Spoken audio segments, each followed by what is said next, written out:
Hi, my name is Mina Malik Hussain and you're watching The Coffee Table. Today on the sofa, we're going to be talking about animal welfare, and to do this with me, we've got Zawad Durrani from Todd's Welfare Society and Umar Riaz, a filmmaker, a photographer, and most importantly, an animal lover. Hi, gentlemen. Hi, Thank Mina. you for being on the show. Thank you Good so much to for have having both us. of you. Likewise. Yay. Good to be here. So we're going to dive right in. And Zawad, tell me, you work at Todd's. Yes, basically I'm a volunteer at Todd's Welfare Society, which is an NGO that works towards animal welfare and education of people towards the rights and the welfare of animals. Okay, and it's based in Lahore. It's based in Lahore, yes. And how long have you guys been running? We've been working since the March of 2016. Oh, wow. So 16, 17, it's been a while. Yeah, Math is basically not we just great. had our third anniversary a few months back. That is fantastic. That's so amazing. Because I know that in Karachi, we've got several welfare societies for animals already operational. But absolutely. is this the first one in Lahore? This is the first registered NGO with a shelter working for animals, yes. Oh, Yeah. wow. There are other organizations and individuals working for animal welfare in the city, but this is the first official one. Let's just call it that. Okay, that's amazing. And what do you do at Todd's? I am the field manager of the organization, so which means that I handle logistics and rescues that go around in the organization. So you're like an official pet rescuer. You could say that, yes. Yeah. Was Ace Ventura a rescuer or a detective? He's a detective. He was a detective, yes. There's a difference. You're not a detective, are you? No. Sometimes we do have to do detective work, but yeah, that's... So you're saying the rescue and logistics, and that sounds really exciting. It is. So what does that entail? Like when you rescue animals, where do you rescue them from usually? Basically, you've got this entire city, and in the city, you've got multiple incidences happening, animals getting hurt, animals being mistreated. They're suffering from multiple environmental issues, causes that cause environmental issues in them. So essentially, people report animals to us on our Facebook page, to us personally if we know them. And is there a helpline or something that they can call? Currently, there's no number as such. Okay. But yeah, the Facebook and Instagram pages that of the organization, they're up for reporting animals. Oh, that's great. So they're very active pages. So if anybody wanted to report something, then you can just go onto their Instagram or their Facebook and report something. And somebody will definitely see it and then act on it. Yes. Obviously, we're all volunteers. Yeah. So the response time is not really that as professional, I guess. That's not that swift, yeah. But we try our best. And most of the time, we are able to get to the cases on time. But there are times, obviously, that sadly, we're not able to help the animal as swiftly or as efficiently as we should or we could. Yeah. All right. So how many people work for Todd's? Like, I'm really interested in these things because it just goes to show that there's like a formalized setup where people are coming together and working to save animals and protect them, and also then sort of create awareness about why this should be done. This should be done. Absolutely. Yeah. Yes, so how many people are involved with Todd's? Basically, we have volunteering members, of which there are 5 board members. Okay. Plus 10 other members that work more, let's just say, more frequently. And then we've got a volunteer program, which currently has around 40 volunteers working for us. 40. And yes, Wow. and basically they get to work whenever is convenient for them. Okay, so that's good. So then because there's so many of them, then you can have like a roster. So you have 40 volunteers to whom you delegate rescue operations. Not as such. These volunteers basically, since they're not legally bound to be part of the organization, they're not required or asked to work with the animals in rescuing. Once the animals are brought to the shelter and we know they're safe, they're not carrying diseases, then volunteers can come in. They can help clean up the animals, give them baths, play with them. The more safer stuff we reserve for the animals. And then you must have trained handlers. Do you have trained handlers? Yes, we do. We have a 2-man veterinary assistant team, which work in handling the animals, and then you've got the cleaners and everything, but they're all experienced in handling animals directly. Great, excellent. Because of course, like, what's a shelter without people who are sympathetic and who can look after, know what to do also. Exactly. So you talked about rescues, and I want to come back to that in a second, because that brings us to Umar and his story of daring do, and your own rescue. Well, Umar. I didn't rescue him. He rescued you. All credit goes. He did actually, and it's funny, you know. I want to talk. I can only really talk from my experience as someone who has adopted a rescued animal, because you know the actual rescuers are the real heroes. Well, of like course. Zawad, But tell us about Bozo. Well, okay, so the story starts where I was spending most of my time in the United States. So I spent about a decade in New York, Right. and I just I grew up with dogs, and they were very, very, I didn't just grow up with them, they were very special and very meaningful to me. And they were really, really my closest friends. Right. You know, They weren't and just companions. sort of outside No, they in the weren't, or garden. just even in the house. So they weren't just the family dogs, like they were my dogs, Yeah. you know. Oh. Or my friends rather. Yeah. And so then when I started spending more time in Pakistan, I was like, okay, I think it's time to get a puppy or something. So I went to this lady who's my mother's friend, and she is a wonderful, like, just dog lover, and she had these beautiful, like, Pedigree Labradors. You know, a Labrador puppy is one of the cutest things you've ever seen. Is a Labrador. I met a whole litter of beautiful Labrador puppies, and then I chose like the laziest, fattest of them all because I felt like I could relate to him the most. And I said, okay, I'll just get back in touch with you. I have to go on a short work trip to Karachi, and then we'll get right on it. Then, exactly. And during that trip, I decided to visit this shelter that had just been. Had been in Karachi and was just starting out.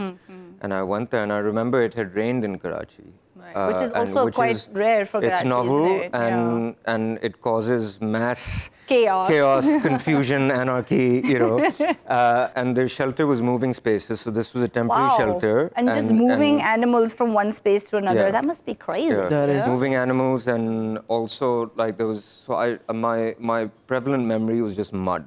Yeah. Like I walked in, and it was a lot of animals and mud. Wow. And the dogs were, of course, intense. having a great time. Like the roof was about to collapse. You know, the humans were freaking out, and the dogs were the rolling dogs were around like, in the mud. And "Woohoo!" exactly. So everyone was all the dogs were covered in mud. And so I was very insistent that I had to see the space, and I had to, if there was any opportunity for me to volunteer and so on and so forth. So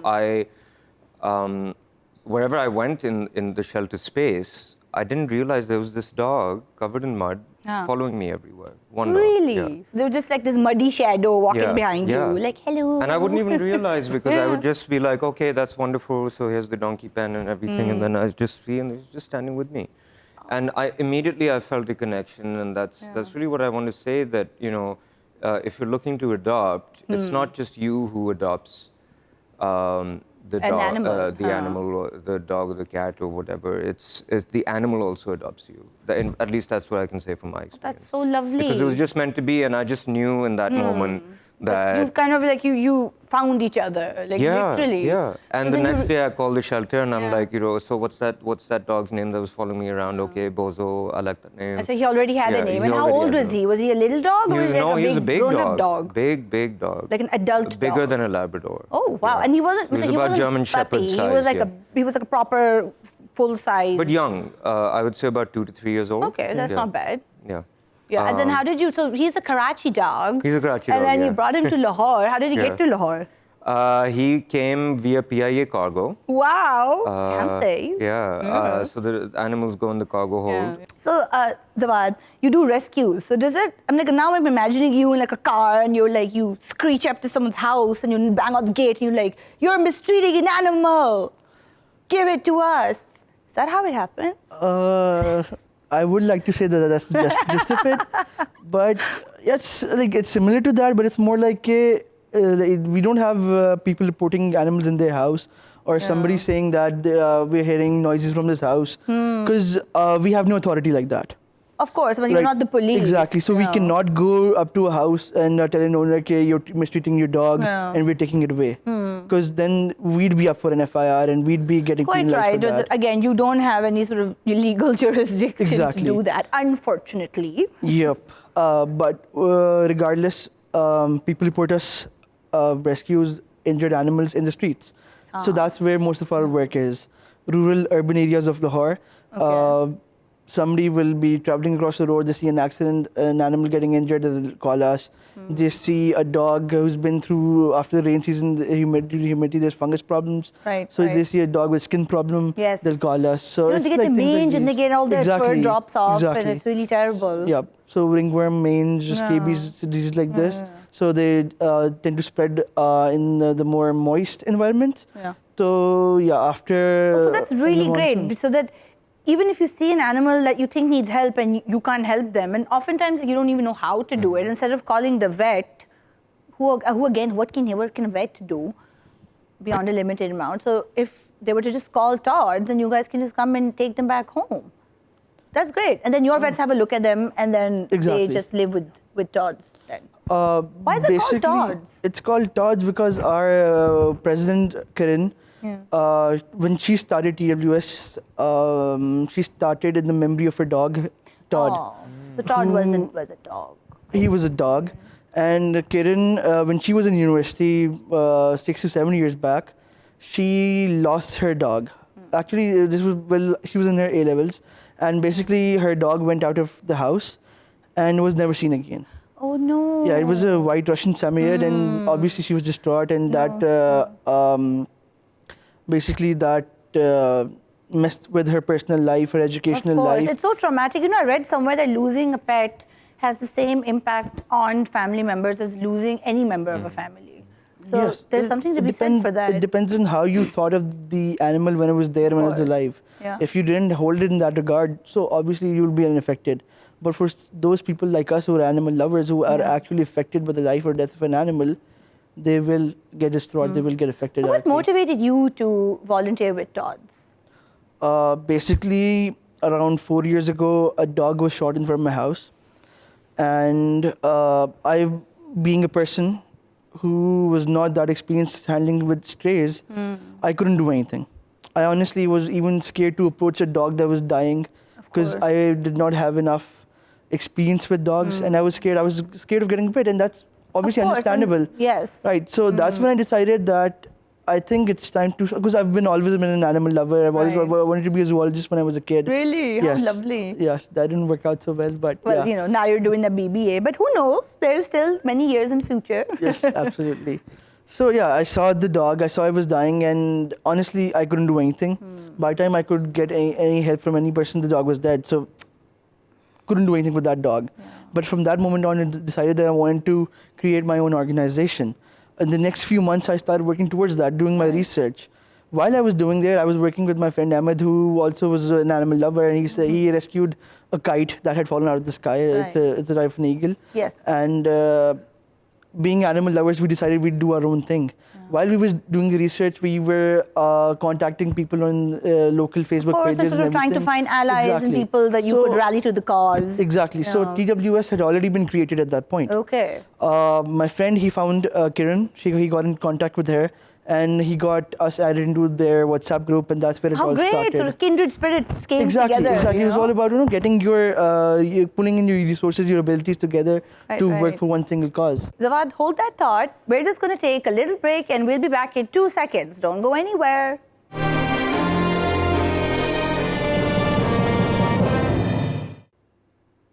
Hi, welcome back to the coffee table. We're talking to Umar and Zawad about animal rescuing and animal welfare and the rights of animals, and it's a fascinating conversation.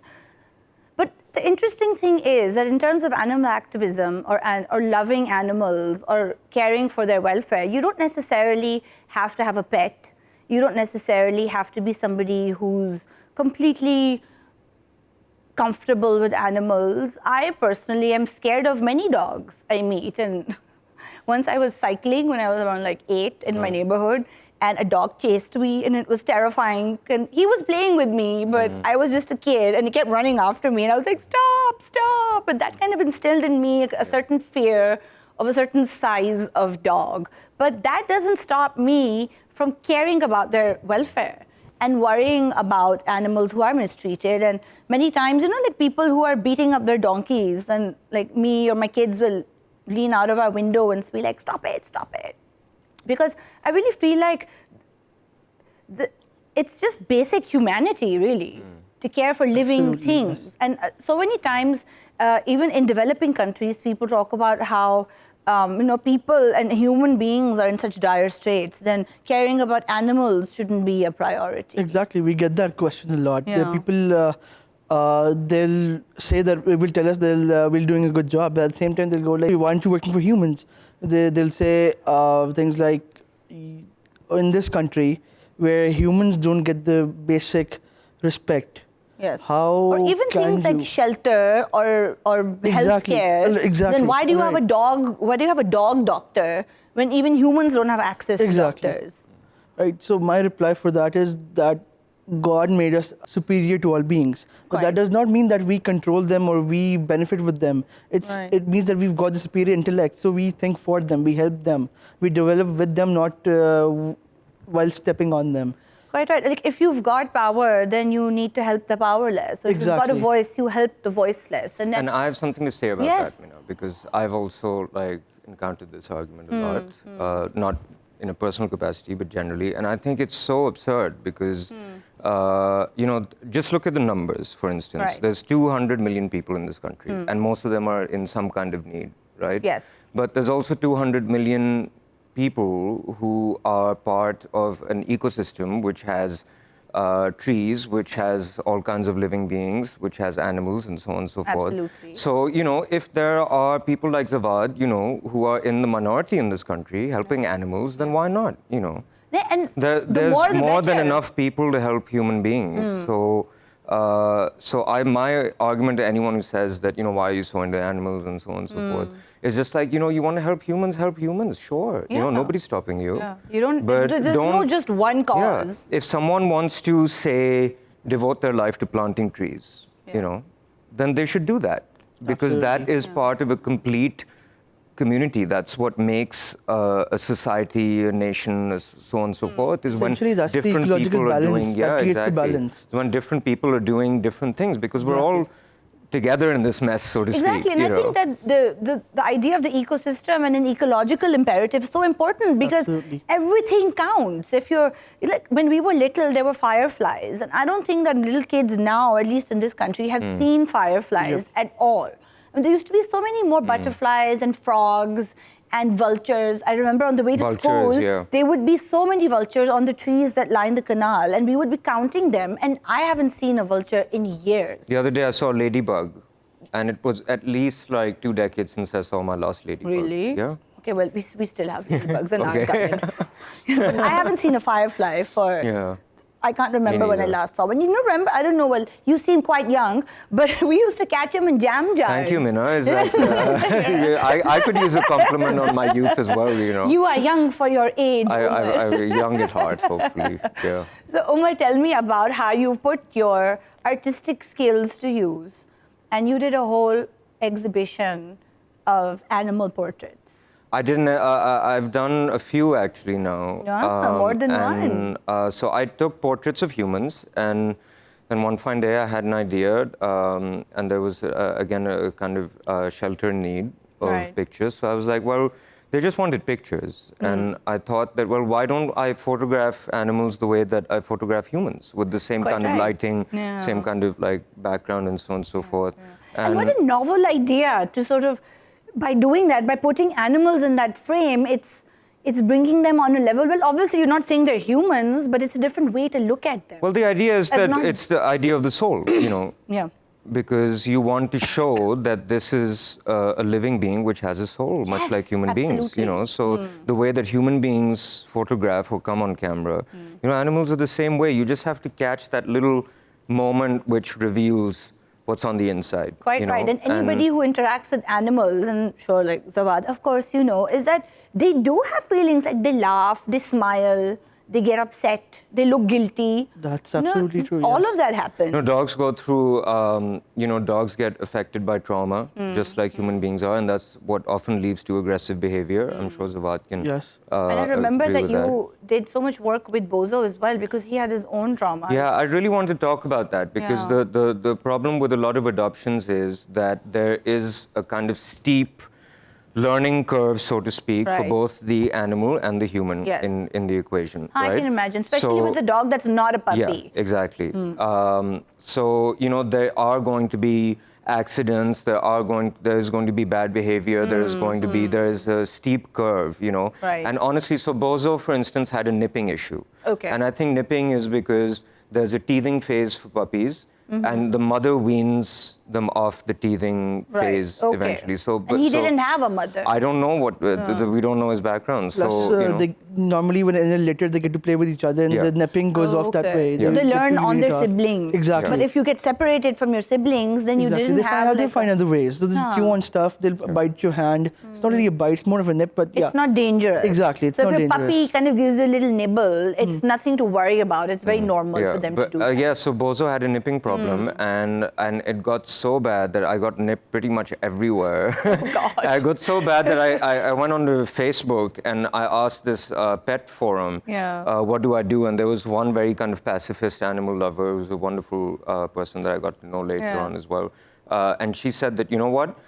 When there's bad behavior, just put your back to the animal. Ah, Put your right. back to the animal and ignore them. Oh, and they'll know okay. that, because So to they're in need of reinforce love. that Yeah. that's naughtiness. Yeah, that's not it. Yeah. So I was like, okay, that sounds like a good idea. And I did it, and I ended up getting nipped on my bum, basically.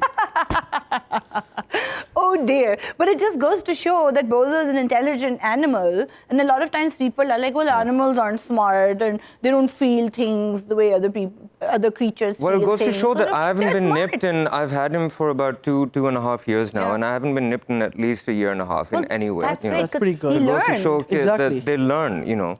I mean, obviously, like, look at it this way. Like, say a human guest comes to your house, Yes. they don't know the rules, and every house Yeah. has its own Yes, rules. quite So, right. so, you can just tell them. The only thing is that you can't just tell the dog. They have to learn through engagement and kind of a process where they learn that, okay, this is not right. And they do learn. Yeah. And it's the same for cats, And they will find their spots in the house. They will Right. find, They they sort will of stake their familiarize claim to it. play Yeah, territory and they do it. Yeah. So, and do you think that the difference many times between pedigree and stray animals is that a lot of times people say that breed cats and breed dogs are sort of, they're bred into a more civilized way of being. Sounds very elitist to say. But like at the shelter, you guys get mostly strays, I imagine. Yes. And are you guys able to train them? Like teach them how to kind of behave themselves? Yes, breeds, as you said, mentioned breeds and like normal stray dogs, they're quite an issue. And people's want to differentiate between them is quite evident. Right. But in my opinion and in my experience, the only difference is that one has a controlled genetic hierarchy and one does Quite- not. yes. And aside from that, there's essentially nothing differentiating between the two Like types there's of no dogs. difference in intelligence. No difference in intelligence, and no difference in capability. obedience. Exactly. All dogs are smart. Yeah. Any dog, whether it's in the street, even I would go to the extent and say that a street dog would be smarter than your average pedigree. Sometimes they're I street do smart. feel. Yeah, sometimes I do feel like that. Because they need to constantly think on their feet to survive, while your pedigreed or your bred dog would be a bit more lazier in this Which regard. is again such a sort of relatable thing. Is Exactly. that somebody who's had a rough life is just going to be smarter about They're it? street smart. Yeah, That's exactly. the Than term somebody for it, with a they're more street smart. comfortable They'll life. be more and it's apprehensive. just a dog yeah, in this case. Exactly. Now we digressed from the photos because Yeah. I love hearing stories about Bozo all the time. Okay. He is a wonderful dog. I have met him. He is such a wonderful, polite, and intelligent dog. Very civilized. But the important thing is that it wasn't always this way. Yeah. But you were able to, you could do it because again he's smart and you took the Yeah. time and all things are possible. Yeah. Yeah. Okay, so tell me about the photos. I'm so fascinated by the idea of animal portraits. Yeah. Well, animal portraits have been going on since pretty much cameras were invented. Well, but you don't see like Pakistanis, sort of engaging with animals on that kind of level. Yeah, I mean, it's just that I like my portraits to be very clean and just focus on the subject, Right. So it doesn't matter whether it's a part or a human being or an animal. The idea is to show the character of whatever you're photographing. And dogs, cats, donkeys. I photographed some kites as well. they all have a lot of character, you know, and that's the thing. They're sentient beings. Of course. So if they're sentient beings, then you should treat them like that. And, Quite right. And how did it go?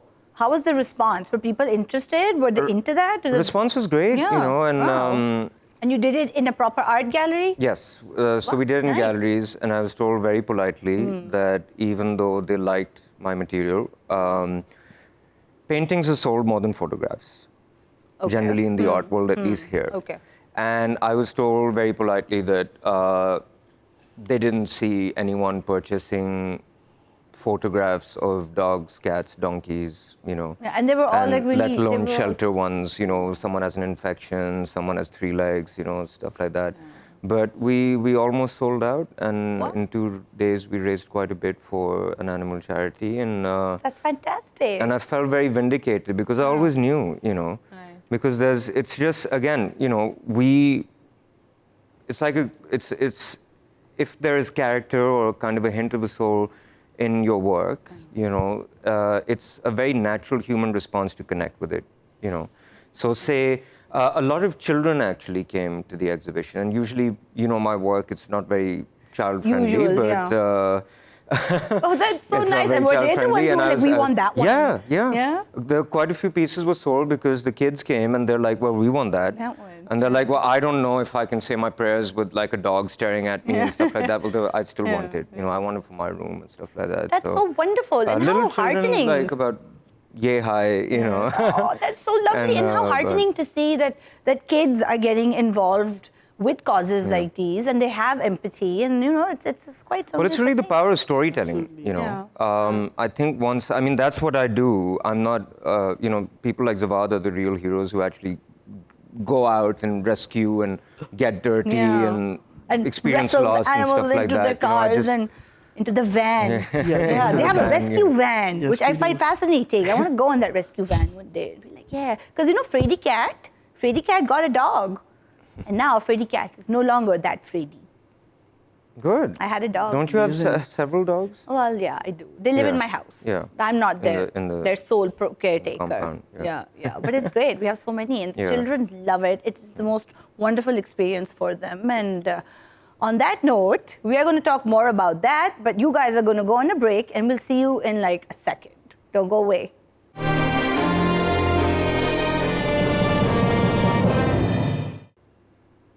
Hi, welcome back to the coffee table. We're still talking about animal welfare, and the conversation is about to take an interesting and strange turn. Zawad, I want to talk about the idea that a lot of people who are very, very committed to animal welfare are also vegetarians. So there's this whole idea that if you love animals, all animals, that includes animals that you eat, so you just shouldn't eat them. But we eat them.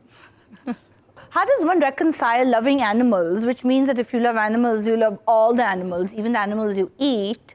So then, doesn't that mean that one should ethically be a vegetarian? Because I'm not a vegetarian. I think about this a lot. I'm like, you know, the cattle industry is so messed up, but I still eat meat and I still drink milk and... ugh. All right, so for this, I think it's a matter of personal preferences. In a perfect world, nothing would get hurt. We wouldn't want to eat any living thing, whether it be plants or animals. But sadly, we don't live in such a world. Yeah. For that, the only thing I can say is eat what you feel like eating. But while you say you love animals, work towards the welfare animals, and that includes the commercially used animals. Because we all have seen the videos, pigs, cattle, chicken, they're hoarded into small rooms. Well, large, it's just scary. Like exactly. battery farming is just horrific. So basically the Red Indians, the native Indians, they had this concept in their culture that basically they prayed and they thanked the soul of every animal that they killed. It didn't stop them from killing the animal. But it But didn't it stop made the them from process a respecting. respectful one. Exactly. In So- which you acknowledge everybody's role in the sort of ecological balance. Exactly. Really, the circle of life. It wasn't just the Lion King. Exactly. And in our religion too, There's this thing where you have to minimize the pain for the suffering, animal. yes, the So you animals don't- shouldn't suffer. Exactly. So any mental or physical torture that could possibly harm the animal, you avoid it. Quite right. So- So the idea is to make the way that we interact with animals as humane as possible. Exactly. And as kind as possible, so that instead of a battery chicken, maybe we could have chickens that were free range. Sort of, Exactly. happier chickens, you think, that will run around farms and eat their corn. I feel guilty about it. I think And I Zawad is do a wonderful too. answer, but as an animal lover, I would say that I've tried being a vegetarian at times. Right, yeah. But that was mostly abroad, where you do have a lot of vegetarian and vegan options. Right, I and feel so on like and so our forth. local culture But, is just, yeah, it's very different, and we meaty, still have a yeah. way to go before we could. It's hard, get to that and I would place. ideally like to go to a place, hopefully in the future, where I Where it I could be don't easier consume at meat. least. At least that's just my personal Do opinion. it. Yeah, you know. yeah. So, Zawad, because you work with a society that's already doing so much for the welfare of animals, what do you think? And of course, you have contributed so much with your photographs, and those photographs were then turned into calendars, and there was so much material around it. T-shirts. Like I saw those photos because of all that merchandise that came out. So Yeah. it was just really beautiful and wonderful. And how are ways that? What are things that we can do in our daily lives just to create awareness and promote the idea that animals, you need to watch out for animals? All right, so for this, I would like to say that the first thing that we can do is raise our children right. Right. They are the future, right? And there's a direct correlation between psychopaths, murderers, rapists, and their tendency to have hurted animals in the younger lives. Yes, this is true, because again, it's a sort of a lack of empathy that if you can't even be kind to a chick or a bunny, then what are you going to do to humans? Exactly. So basically, the concept is that they get numb over time, where a human life is nothing for them. Right. So obviously, then it pertains a danger to society as a whole, Right. whether it be animals or humans. Yeah, so So- one shouldn't be desensitized to the Exactly. pain of any living thing. So we need to make our school syllabuses more inclusive of empathy, for morals, for teaching our children what life essentially is and how fragile it is, how important Maybe it is. like, what about like a classroom pet, for example? Like I know that there are schools abroad that you have like a class bunny and everybody helps to look after the bunny. And that sort of thing might be useful I as feel well. that is an excellent idea, because it helps them make a sense of responsibility, and maybe even urge them to adopt a pet or buy a pet of their own in the Right, future. Yes. right. But I think a lot of people are who again care for animals. It's all about adopt, don't shop.